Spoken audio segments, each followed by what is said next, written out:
Complete करना है भाई, आज है यार तो क्या हो गया, कंप्लीट हो गया। हाँ हुआ कंप्लीट, हाँ मुझे कहाँ कंप्लीट हुआ। आपने बेबी वाला भी करा, स्मॉल भी कहाँ है, स्मॉल भी तो नहीं किया।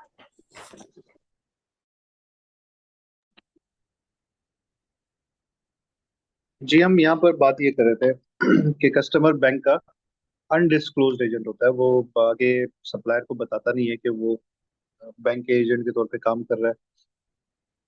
तो चूंकि आपका एजेंट है तो कोई इनवॉइस उसके नाम पर भी हो तो कबूल कर ली जाती है। वैसे तो आइडियली बैंक के नाम पे होना चाहिए, लेकिन प्रैक्टिकली ऐसा होना नियर टू इम्पॉसिबल है। इसीलिए जब इसको अडॉप्ट किया गया तो शुरू में यही आया था। जब स्टेट बैंक ने इसके मुराबा के हवाले से इंस्ट्रक्शंस दी थी तो शुरू में यही आया था कि इनवॉइस बैंक के नाम पे हो। लेकिन फिर वैलिड रीजन के साथ कि इसकी वैलिड रीजन है कि बैंक के नाम पे क्यों नहीं हो सकती, उसको डॉक्यूमेंट करके फिर आप इसकी इजाजत दे सकते हैं प्रोसेस फ्लो में या कहीं पर भी। आप रीजन डॉक्यूमेंट कर दें कि क्यों बैंक के नाम पे नहीं हो सकती। तो इसमें चूंकि टैक्सेशन के भी देखा गया कि मामला थे ना। प्रैक्टिकल। इसमें टैक्सेशन के मामला थे ना, जी, अगर इनवाइस बैंक के नाम पे है तो फिर टैक्स भी बैंक देगा। एग्जैक्टली एग्जैक्टली, बिल्कुल बिल्कुल। लेकिन फिर वो शायद कोई एसआरओ भी है इस हवाले से, तो जिसमें तो जो बैंक को बाद में एग्जाम चीजें किया गया। फॉर्मुलेट हुई थी, बाद में चीजें फॉर्मुलेट जब हम्म तक एफबीआर को समझ में आया कि मुराबा क्या होता है, तो उसको ज़ाहिर है ऑब्वियसली उसको टाइम हम्म लगता है। लेकिन स्टार्टिंग में रूलिंग्स में ये था कि अगर ये हुआ तो फिर टैक्सेशन के मामला जो है वो बैंक के साइड पे आ जाएंगे, कि बिल्कुल सेल टैक्स बिल्कुल। बैंक अगर को बैंक लग परचेज जाए। कर रहा है, बैंक सेल कर जी। रहा है, तो फिर बिल्कुल सेल टैक्स उसको बैंक को ही पे उस पे पे करना फिर चाहिए। ये भी एक रिस्ट्रिक्शन थी कि पहले हम डायरेक्ट जो है ना एक सैलरी अकाउंट से डेबिट करके पेमेंट कर रहे होते थे सेलर को। फिर ये भी रिस्ट्रिक्शन है कि नहीं, कस्टमर के अकाउंट में क्रेडिट करें, वहां से डेबिट करें, ताकि वो प्रॉपर हम्म अकाउंटिंग एंट्री जो है वो कस्टमर के नाम पे हो के उसके लिए बाय किया गया, बिल्कुल उसके बिल्कुल। डेट अकाउंट से बाय किया गया। जो टाइम टू टाइम चीजें चेंज होती गई। हम्म लेकिन कोई भी सिस्टम है वो इसी तरह से इवॉल्व करता है। वक्त के साथ साथ उसमें तब्दीलियां आती हैं, इर्तिका के मराहिल तय करता है। शुरू में जी हाँ। चैलेंजेस कुछ और होते हैं, जब चैलेंजेस आते हैं तो फिर उसको फिर मॉडिफाई किया जाता है, तो वो सूरत काफी हद तक तब्दील हो जाता है। मुराबा काफी रिफाइन हो चुका है, शुरू में काफी प्रॉब्लम्स थी इस हवाले से। Procedures prior to contract of मुराबा ही चल रहा है, 2/2 है। The position of the institution is in respect to the application of the customer for मुराबा। कि कस्टमर जब एप्लीकेशन दे तो फिर बैंक की क्या पोजीशन होगी। तो वो बता रहे हैं कि when there is acceptance by the customer of an offer from the supplier that is either addressed to him personally or that has no addressee, then the sale is concluded with the customer and so it is not permissible for the institution to carry out मुराबा on the same item। ये बहुत important point है कि customer already उस offer को accept कर चुका है जो सप्लायर की तरफ से आ गया था। देखिए, अगर उसको आपने एजेंट बनाया है और बतौर एजेंट वो एक्सेप्ट कर रहा है तो बात सही है, फिर तो कोई मसला नहीं है, फिर वो गुड्स जो आएंगे वो तो बैंक के होंगे। लेकिन अगर आपने उसको एजेंट नहीं बनाया और उसने खुद से पहले उस ऑफर को एक्सेप्ट कर लिया, तो अगर उसने चूंकि एक्सेप्ट कर लिया, अब ये जो माल आएगा बेसिकली कस्टमर का है, क्योंकि कस्टमर परचेजर है। उस ऑफर को एक्सेप्ट कस्टमर ने बतौर एजेंट नहीं किया था, खुद अपनी कैपेसिटी में किया था। ठीक है, तो जब अपनी कैपेसिटी में किया था तो ये जो गुड्स हैं गोया कस्टमर खरीद चुका है। अब इस पर मुराबा नहीं हो सकता। इस पर मुराबा इसलिए नहीं हो सकता कि वही गुड्स बैंक खरीदे, तो ये यकीनन फिर इसका मतलब है कि बैंक कस्टमर से खरीद रहा है फिर उसी को बेचे, तो ये बेईना की सूरत बनती है। लिहाजा इसकी इजाजत नहीं है। कस्टमर कोई चीज खरीद चुका है ऑलरेडी और उसके बाद फिर आप उसके साथ मुराबा कर रहे हैं तो इसकी इजाजत नहीं है। ये एक अहम पॉइंट है, इसका बड़ा ख्याल रखना बड़ा जरूरी है। It is essential to exclude any prior contractual relationship between the customer who is the purchase order and the original supplier of the item ordered। ये भी again बहुत important point है। If any regarding the supply of the item, it is a requirement of Murava that the transaction between the two parties must genuinely, not fictitiously exclude any prior contractual relationship। वो कह रहा है कि पहले से customer और purchase और जो हमारा कस्टमर जो आपका परचेज ऑर्डर है और जो ओरिजिनल सप्लायर है उनके दरमियान पहले से कोई कॉन्ट्रेक्चुअल रिलेशनशिप्स ना हो। यानी कि अगर हो भी तो आप उसको एक्सक्लूड कर दें। It is essential to exclude any prior contractual relationship between the customer who is the purchase order and the original supplier of the item ordered, if any, regarding the supply of the item। It is a requirement of Muraba that the transaction between the two parties must genuinely, not fictitiously, exclude any prior contractual relationship. It is not permissible to assign a contract that has been executed between the customer and the supplier of the order item to the institution.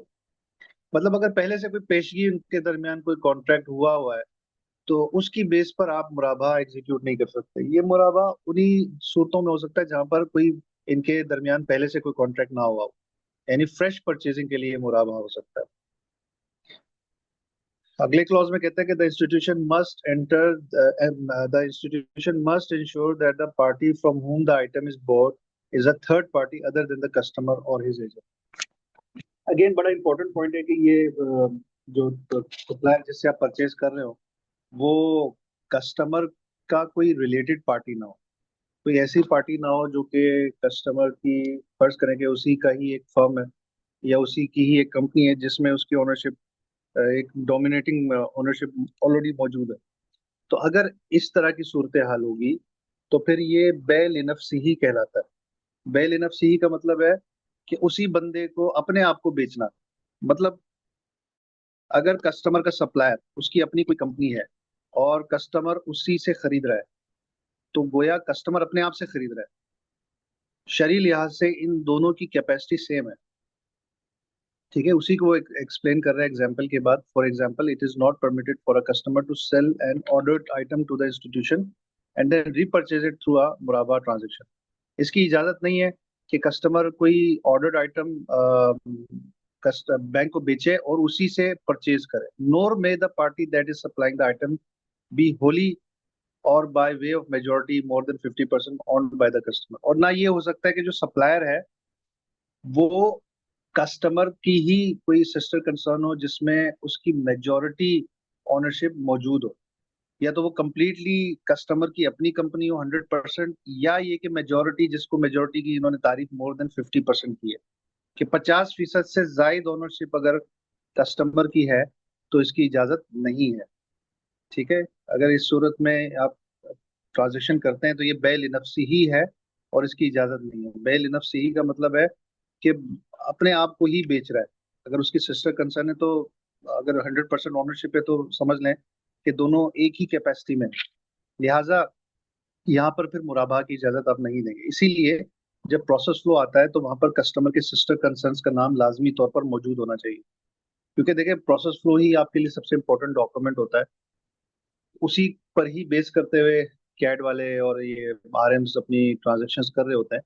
तो वहां पर अगर बिलफर्ज ये नाम mention नहीं होंगे तो जो रिव्यूअर जा रहा है या जो ऑडिटर जा रहा है, जो जाकर ट्रांजेक्शन को चेक कर रहा है, तो उसके सामने जब तक सिस्टर कंसर्न्स के नाम नहीं होंगे उसको कैसे पता चलेगा कि ये जो ट्रांजेक्शन हो रही है ये जेन्युइनली हो रही है। हो सकता है कि जो परचेजिंग ये कर रहा हो अपनी सिस्टर कंसर्न्स के साथ कर रहा हो, तो उस सूरत में इसकी इजाजत नहीं है। लिहाजा आपके प्रोसेस फ्लो में ये नाम लाजमी तौर पर मेंशन होता है।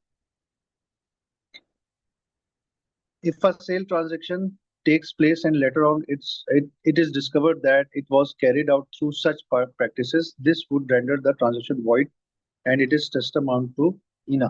अगर आपको बाद में पता चले कि जो पार्टी है जिससे कस्टमर ने खरीदा था वो उसी की सिस्टर कंसर्न थी या ऐसी कंपनी थी जिसमें उसकी ओनरशिप 50% से ज्यादा थी, तो उस सूरत में ये ट्रांजैक्शन वॉइड हो जाएगी और कोई आपने इनकम अगर ली है तो वो इनकम चैरिटी हो जाएगी। If the supplier of the item has a blood relationship or marital relationship with the customer, then the institution shall verify before entering into Muraba that the sale is not fictitious and not a stratagem for the sale of FINA।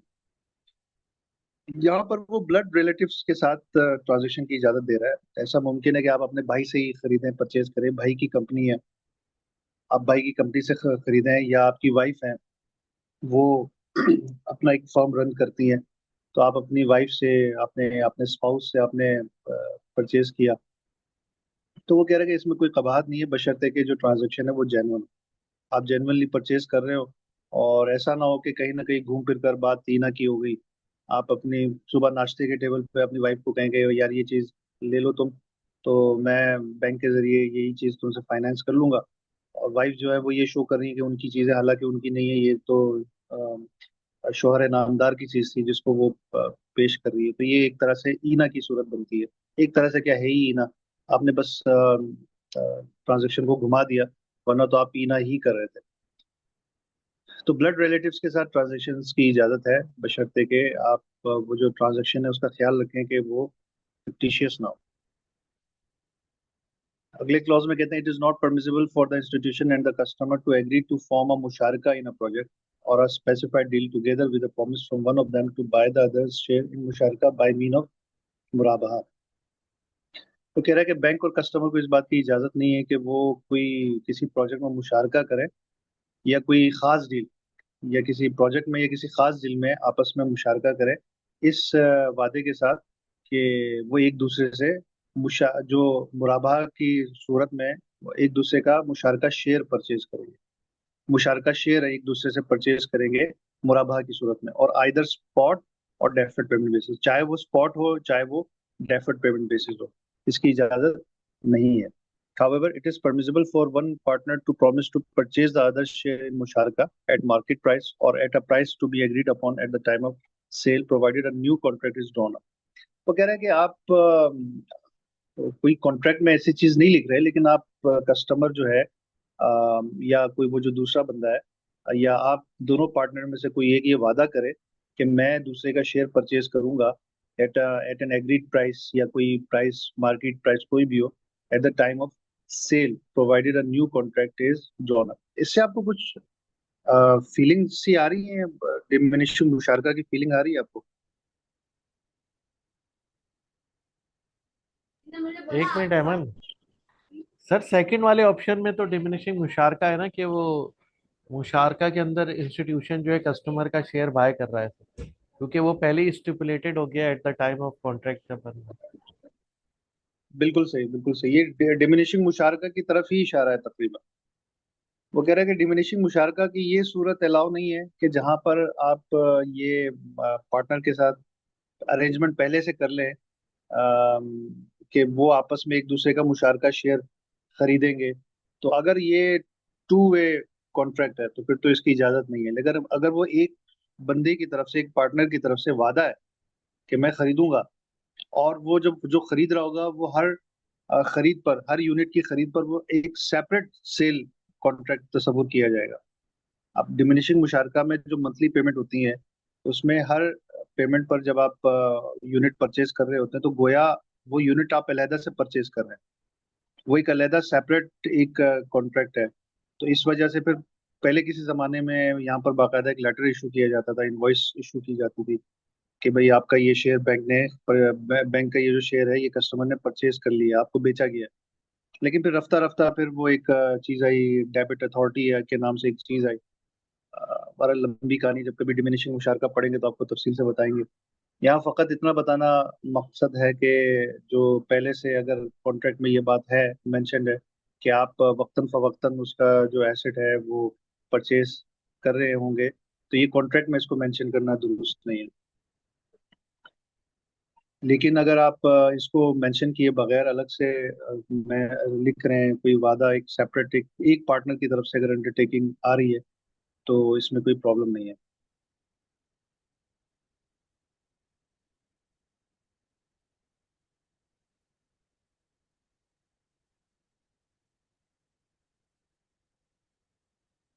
ठीक है, ये बात clear है? जी sir. It is not permitted to carry out a muraba on deferred payment terms where the asset involved in is gold, silver and currencies। Gold silver currencies आपको मालूम है कि ये बेउसर्फ के अहकामात में आते हैं। तो मुराबहा अगर आप करेंगे इन चीज़ों का, गोल्ड का, नकदैन का, गोल्ड का, सिल्वर का, करेंसीज का, तो उस सूरत में ये ऑन स्पॉट होना चाहिए कि फौरन आप पेमेंट करें, फौरन कब्जा भी लें। इसमें पेमेंट या कब्जा मुअख्खर नहीं हो सकता, उसको डेफर नहीं किया जा सकता, क्योंकि बेउसर का हुक्म ही है कि वो एक ही नशिस्त में, एक ही मजलिस में, मजलिस अक़द में दो सारी चीज़ें कंक्लूड हो गई हैं, सारी चीज़ें एग्जीक्यूट हो गई हैं। लिहाजा इनका डेफर्ड पेमेंट पर आप मुराबा नहीं कर सकते। तो सेम नशिस्त में होगा तो फिर फायदा ही क्या, मतलब वो अपना प्रॉफिट रख के फिर मीन टाइम बेच देगा। हाँ बिल्कुल, वो ऑन द स्पॉट करेगा ना। देखिए गोल्ड की परचेज की बात आ रही है, सिल्वर के परचेज की बात आ रही है, तो अगेंस्ट आप पीकेआर ले रहे होंगे। तो वो जो अगेंस्ट पीकेआर ले रहे होंगे, तो जो भी आप आपस में कीमत तय करें वो विद मार्कअप हो सकता है, विदाउट मार्कअप हो सकता है, या इवन डिस्काउंटेड भी हो सकता है। तो शरीयत ने आपको इजाजत दी है किसी भी तरह से आप करें, उसमें प्रॉफिट मार्जिन रख के भी आप करें, कोई इसमें कबात मुराबा तो होता ही प्रॉफिट रख कर करने का नाम है। मुराबा की डेफिनेशन ही यही है। अभी तक इन्होंने वैसे मुराबा की डेफिनेशन बताई नहीं है, लेकिन इनको सबसे पहले मुराबा की डेफिनेशन बतानी चाहिए थी कि मुराबा is a sale contract whereby the seller discloses the cost and profit to the buyer, कि जहाँ पर होता बिल्कुल। ही मुराबा है, मतलब उसमें बताए, मतलब मार्कअप होता ही होता है और उसमें बताया जाता है कि भाई इतना मैं मुनाफा ले रहा हूँ। तो आप मुराबा सही। करें, उसमें कोई प्रॉब्लम नहीं है गोल्ड में सिल्वर में, लेकिन ऑन द स्पॉट हो जो कुछ भी हो, यदन बी यदिन, स्पॉट। कि आप फौरन हैंड टू हैंड ट्रांजेक्शन करें। ये उसमें तो एक्सपेंस भी डिक्लेयर करना जरूरी है ना, कॉस्ट एक्सपेंस और प्रॉफिट। एग्जैक्टली, बिल्कुल बिल्कुल। आप इसमें कॉस्ट डिक्लेयर करेंगे, आप कॉन्ट्रैक्ट प्राइस मेंशन करेंगे कि इस प्राइस पर मैं बेच रहा हूँ जिसमें मेरी कॉस्ट इतनी है, मुझे कॉस्ट इतनी लगी। तो प्रॉफिट भी खुद ब खुद मेंशन हो जाता है, अलहदा से ना भी मेंशन करें, अगर आप इसमें ऑफर प्राइस बताएं और अपनी कॉस्ट बताएं, तो प्रॉफिट तो खुद ब खुद इंक्लूड हो गया ना। अगर 1000 की चीज थी, मैं 1200 में कह रहा हूँ कि बेचूंगा, तो ऑब्वियसली मैं अगर बता रहा हूँ कि 1200 मुझे कॉस्ट 1000 की पड़ी है और मैं आपको 1200 में बेच रहा हूँ, तो प्रॉफिट तो खुद ब खुद इंक्लूड हो गया। नॉर्मली मुराबा में ऐसे ही प्राइस कोट किया जाता है। It is also impermissible to issue negotiable sukuk where the underlying asset consists of मुराबा receivable और other। देखिए मुराबा सुकूक जो होता है ना, सुकूक आपको मालूम है कि किसी भी शरिया कंप्लाइंट प्रोडक्ट का हो सकता है, इजारा का हो सकता है, डीएम का हो सकता है, मुराबा का भी हो सकता है। तो मुराबा चूंकि एक दफा मुराबा हो जाता है तो ये एक डेट इंस्ट्रूमेंट बन जाता है, फिर आपके लिए सिर्फ रिसीवेबल्स बाकी रह जाते हैं, मुराबा रिसीवेबल्स बाकी होते हैं। तो अगर आप सुकूक इशू कर रहे हैं, ठीक है, सुकूक आप इशू कर सकते हैं, लेकिन फिर इसको आप मतलब निगोशिएट नहीं कर सकते, आगे बाइंग सेलिंग नहीं कर सकते इन सुकूक्स की। एक दफा खरीद लिया सो खरीद लिया, अगर अगर आप बेचेंगे भी तो एट पार बेचेंगे, क्योंकि ये डेट इंस्ट्रूमेंट्स है। ठीक है। Likewise, it is not permitted to renew a Muraba contract on the same commodity that was the subject matter of a previous Muraba contract with the same customer। वो कह रहे हैं कि जिस प्रोडक्ट पर आप ऑलरेडी मुराबा कर चुके हो, उसी पर दोबारा मुराबा नहीं हो सकता है, नया फ्रेश मुराबा होना चाहिए। अगर आप जिन गुड्स पर पहले मुराबा कर चुके हो और उन्हीं पर आप मुराबा कर रहे हैं, तो बेसिकली ये तो एक बेईना की कंडीशन हो गई कि आपने पहले उसको बेचा, उससे दोबारा खरीद लिया, आप दोबारा उसको बेच रहे हैं, तो बेईना से भी आगे की चीज बन जाती है। लिहाजा इसकी इजाजत नहीं है। जब भी आप मुराबा करेंगे तो फ्रेश कॉन्ट्रैक्ट करेंगे। The promise from the customer, it is not permissible that the document of promise to purchase should include a bilateral promise which is binding on both parties, the institution and the customer। देखिए ये एक चीज मैं पहले भी आपको बता चुका हूँ कि जो अरब स्कॉलर्स हैं, जो हमारे बड़े शरीर के अलावा जो उलमा हैं, स्कॉलर्स हैं, वो बायलैटरल प्रोमिसेस की इजाजत नहीं देते। उनके हिसाब से बायलैटरल प्रोमिसेस कॉन्ट्रैक्ट की एक सूरत बनते हैं दोनों तरफ से। अगर आपको याद हो तो हमने फॉरवर्ड बुकिंग में ये बात की थी, जब हम करेंसी का स्टैंडर्ड पढ़ रहे थे, तो वहाँ उन्होंने जो फॉरवर्ड बुकिंग होती है उसकी उस पर बात की थी कि फॉरवर्ड बुकिंग की इजाज़त नहीं दी जा सकती, चाहे वो हैज करने के लिए क्यों ना कर रहे हो। और ये भी करेंसी हेजिंग की बात कर रहा हूँ। और वहाँ पर भी ये बात की गई थी कि अगर दोनों मिलकर वादा करें कि हम फ्यूचर में इस प्राइस पर बाइंग सेलिंग करेंगे, तो ये अगर वादा टू वे है और बाइंडिंग है, तो फिर ये इसकी इजाजत नहीं है। लेकिन अगर वो सिंगल प्रॉमिस है एक पर्सन की तरफ, तो फिर इसमें कोई प्रॉब्लम नहीं है। तो देखें जो अरब स्कॉलर्स हैं वो तो इसकी इजाजत नहीं देता है, बड़े सगीर में इसकी इजाजत जो यहाँ के उलमा हैं वो इसकी इजाजत देते हैं। लेकिन आपने स्टैंडर्ड के पॉइंट ऑफ व्यू से ये याद रखना है कि इसकी इजाजत नहीं है। कोई भी टू वे प्रॉमिस किया जा रहा है, बायलैटरल प्रॉमिस किया जा रहा है, तो उसकी इजाजत नहीं होगी। यही बात यहाँ पर लिखी हुई है कि it is not permissible that the document of promise to purchase should include a bilateral promise which is binding on both parties, the institution and the customer। हाँ, पहले से मुवाता तो आपके दरमियान इस्टेब्लिश हुआ है, जिसकी हमने अभी बात की थी कंबाइनिंग ऑफ कॉन्ट्रैक्ट में, कि दोनों के दरमियान मुफाहिमत है। इस बात की मुफाहिमत है कि मैं एजेंट बनाऊंगा, आपने मेरे बिहाफ पे परचेज करना है, ठीक है, उसके बाद फिर मैं आप मुझसे खरीदेंगे। ये पहले से मुवाता हुआ है। लेकिन आप इनको आपस में इंटरलिंक नहीं करेंगे, आप इनको आपस में कंडीशनल नहीं करेंगे। और दूसरी बात ये कि जो प्रॉमिस आप कर रहे हैं कि मैं आपसे खरीदूंगा, तो ये वन वे प्रॉमिस होना चाहिए। ये आपकी तरफ से भी जवाबी प्रॉमिस ना हो कि मैं आपको ही बेचूंगा, तो फिर ये कह रहे हैं कि ये बाइंडिंग हो जाएगी दोनों सूरतों में और इसकी इजाजत नहीं दी जा सकती।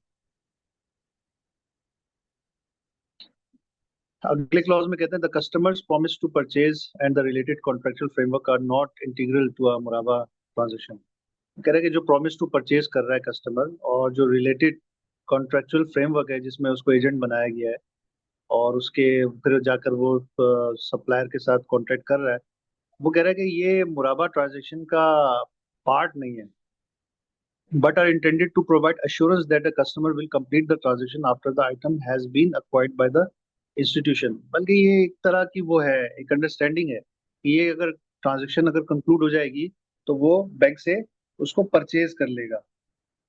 ठीक है। If the institution has other opportunities to sell the item, then it may not need such a promise or contractual framework। वो कह रहे हैं कि अगर बैंक चाहे और उसके पास कोई और अपॉर्चुनिटी है उसको बेचने की, जैसे कोई और कस्टमर आ गया, तो वो उसको चाहे तो बेच सकता है, उसकी इजाजत उसको होगी। देखिए पहले क्लॉज में बात कर रहा है कि बाइंडिंग नहीं हो सकता, तो बाइंडिंग ना होने का मतलब भी ये है कि वो जिसको चाहे बेच सकता है। वो कि पहले से हमारी अंडरस्टैंडिंग यही है कि हम आपस में करेंगे, ये जो मामला है वो आपस में करेंगे, लेकिन इसको हम प्रैक्टिकली कहीं लिख नहीं सकते। और इस बात की भी इजाजत देंगे कि कस्टमर चाहे तो आपसे खरीदने से इनकार करे और बैंक चाहे तो कस्टमर को बेचने से इनकार करे, इसमें कोई प्रॉब्लम नहीं है। ठीक है, ये बात समझ में आ रही है? जी सर आ रही है। ठीक है, आगे चलते हैं। अब bilateral promise between the customer and the institution is permissible only if there is an option to cancel the promise which may be exercised either by, वही बात कर रहे हैं कि अगर वैसे तो बायलैटरल प्रॉमिस की वो इजाजत नहीं दे रहा, लेकिन अगर बायलैटरल प्रॉमिस अगर मतलब पिछले क्लॉज में बात की थी बायलैटरल प्रॉमिस अगर वो बाइंडिंग हो, यहाँ पर वो बात कर रहा है कि बायलैटरल प्रॉमिस है लेकिन बाइंडिंग नहीं है, दोनों ऑप्शन रखी हुई है दोनों ने, मतलब उस प्रॉमिस में स्टिपुलेटेड है, ऑलरेडी लिखा हुआ है कि दोनों में से कोई भी कैंसिल कर सकता है इस प्रॉमिस को, तो फिर कह रहा है कि इसमें कोई प्रॉब्लम नहीं है।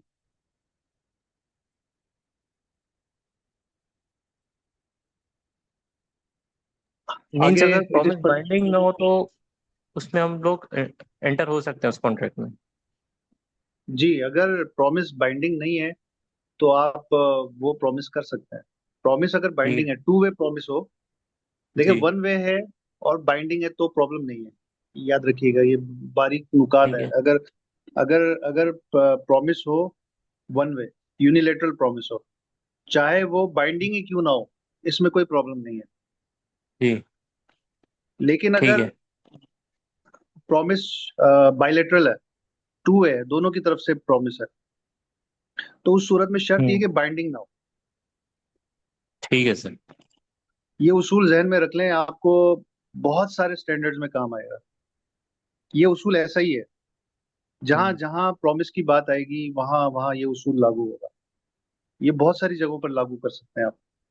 इवन करेंसी में भी आप ये लागू कर सकते हैं, जो करेंसी का स्टैंडर्ड नंबर 1 पढ़ा था, वहां पर भी यही बात की गई। ठीक है सर। ठीक है, आगे चलते हैं।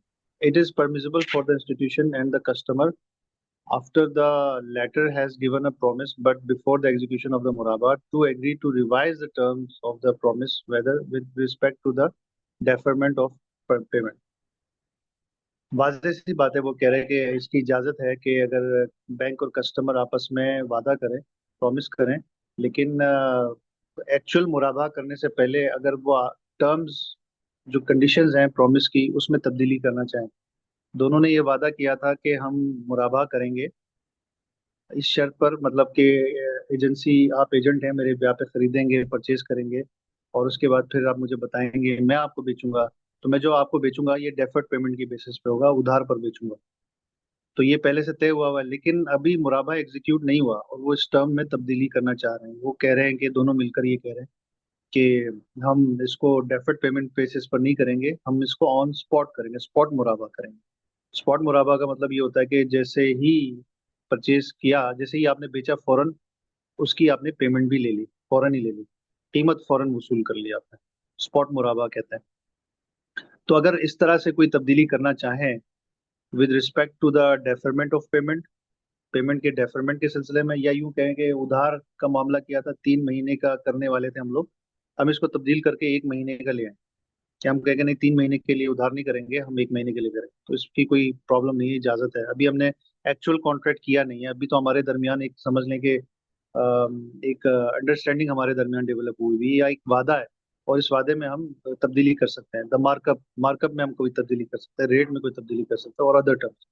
जब तक मुराबा हो ना जाए, मुराबा एग्जीक्यूट, सेल ट्रांजैक्शन एग्जीक्यूट ना हो जाए, तब तक उसमें टर्म्स कंडीशंस में तब्दीली की जा सकती है। The terms of the promise can not be revise except by mutual consent by both parties, कि ये जो टर्म्स ऑफ प्रॉमिस है ये चेंज नहीं हो सकते जब तक दोनों पार्टीज की म्यूचुअल कंसेंट नहीं आती।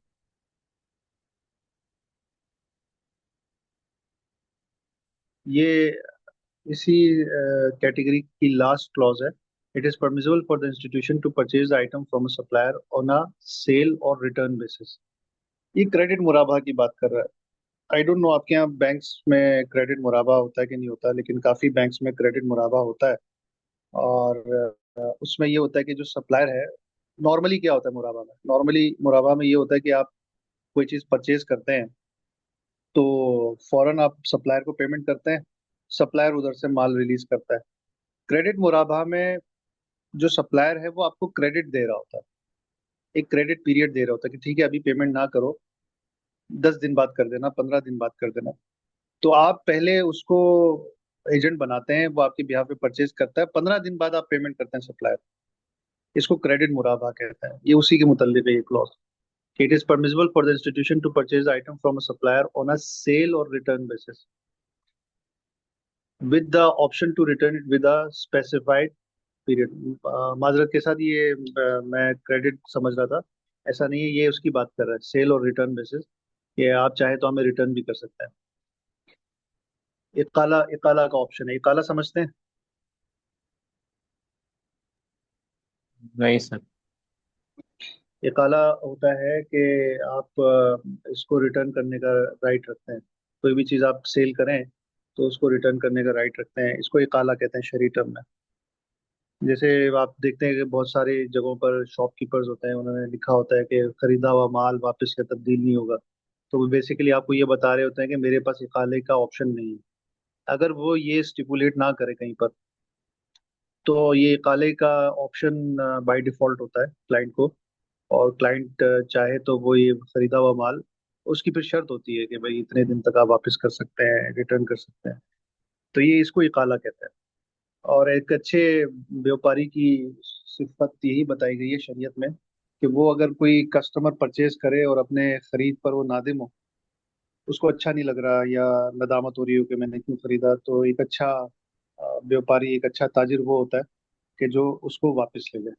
ये ताजिर की अच्छी सिफात में से एक समझी जाती है शरीय नुक्ता निगाह से। उस सूरत में if the customer then does not purchase the item, the institution is able to return it to the supplier within the specified period on the basis of the conditional option that is established in शरिया। कि इस सूरत में अगर इकाले का option दिया गया है तो विद इन दैट पीरियड अगर कस्टमर ने इनकार कर दिया खरीदने से, तो आप इकाला एक्सरसाइज कर सकते हैं, आप उसको रिटर्न कर सकते हैं। The option between the institution and the supplier does not expire by the mere presentation of the item to the customer. कि जो ऑप्शन बैंक के और सप्लायर के दरमियान है वो खत्म नहीं होगी, मतलब ऐसा नहीं होगा कि जैसे ही आपने वो आइटम कस्टमर को प्रेजेंट कर दिया तो वो खत्म हो गया, but it expires by virtue of the actual sale to the customer. It is advisable to stipulate in a stipulated option to revoke खियार शर्त that the mere offer by the purchaser for the sale of the item to a third party does not invalidate the option।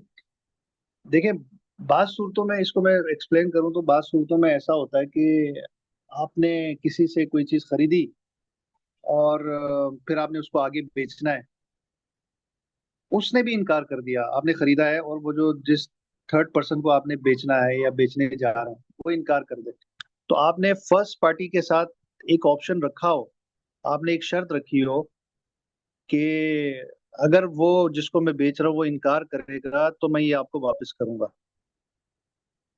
अगर ये आपने option रखा है, इसको ख्यार शर्त कहते हैं, अगर ये ऑप्शन रखा है तो फिर आप उसको, जब वो इनकार करेगा, आप सप्लायर को वापस रिटर्न कर सकते हैं। तो वो यहाँ पर यही कह रहा है कि ये एडवाइजेबल है कि आप ये ऑप्शन ख्यार शर्त आप अपनी सेल ट्रांजेक्शन में रखें, ताकि अगर वो इनकार करे तो आप इजीली उसको वापस भी कर सकें। और ये ख्यार शर्त, इसकी इजाजत है, ये आपके ट्रांजेक्शन को खराब नहीं करता, ये आपकी ट्रांजेक्शन वैलिड रहती है। ठीक है, आप ख्यारात पढ़ेंगे आगे, एक अलग से स्टैंडर्ड्स हैं ख्यारात के। ख्यारात ऑप्शंस को कहते हैं कि जब आप कोई चीज खरीदते हैं तो कुछ ऑप्शंस के साथ, कुछ ऑप्शंस बाय डिफॉल्ट होते हैं, कुछ ऑप्शंस आप डाल सकते हैं, मतलब उसके अंदर स्टिपुलेट कर सकते हैं। इसमें ख्यार ऐब है, एक ऑप्शन, आपको अगर कोई चीज खरीदी है उसमें कोई डिफेक्ट पाया गया तो यू हैव अ राइट कि आप उसको रिवोक करें। ठीक है, ये मार्केट नॉर्म है और शरीयत ने इसकी इजाजत दी है। अगर ये कहीं पर स्टिपुलेट ना भी हो, वैसे तो बेहतर ये कि आप स्टिपुलेट कर दिया करें, लेकिन अगर ना भी हो तब भी आपको ऐप की सूरत में इसके ऑप्शन है कि आप इसको रिटर्न करें। लेकिन अगर इसके बरक्स लिखा हुआ है, अगर कहीं पर ये लिखा हुआ है कि आप ये ऐप की सूरत में भी वापस, अगर कोई ऐप पाया गया तो हम जिम्मेदार नहीं होंगे। आपने देखा होगा कि बहुत सारी जगहों पर ये लिखा होता है कि आप पहले तसल्ली करके खरीद रहे हैं, लेकिन एक दफा खरीदेंगे तो फिर किसी भी ऐप की सूरत में हम जिम्मेदार नहीं होंगे। तो अगर इस तरह की कंडीशन है तो फिर तो आप इस ऑप्शन को इख्तियार नहीं कर सकते। लेकिन अगर इस तरह की कोई कंडीशन नहीं है तो ख्यार ऐप का ऑप्शन आप एक्सरसाइज कर सकते हैं। ख्यार रुयत होता है, ख्यार वस्फ होता है, ख्यार शर्त होता है, बहुत सारी इकसाम होती है उसकी। यहाँ पर जिस ख्यार की बात की थी वो ख्यार शर्त थी कि अगर आप ये शर्त लगाएं कि मैं आपसे खरीद रहा हूँ, लेकिन अगर मैंने जिसको बेचना है वो इनकार करे तो मेरे पास, आपके पास आने का राइट होगा, वापस करने का राइट होगा। ठीक है सर। अच्छा, आगे आगे है 2/4, commission and expenses. It is not permissible for the institution to receive commitment fees from the customer. आपने देखा होगा कि बहुत सारी जगहों पर कमिटमेंट फीस होती है, खासतौर पर जब कोई कस्टमर आपसे फाइनेंसिंग लेता है, प्रोसेसिंग फीस के नाम पर या कमिटमेंट फीस के नाम पर आप एक वो लेते हैं, फीस लेते हैं, तो वो कह रहे हैं कि मुराबाह की सूरत में इसकी इजाजत नहीं है। ठीक है, कमिटमेंट फीस होती है, ये आपके पास बाकायदा एसओसी में, शेड्यूल ऑफ चार्जेस में ये मेंशन होता है।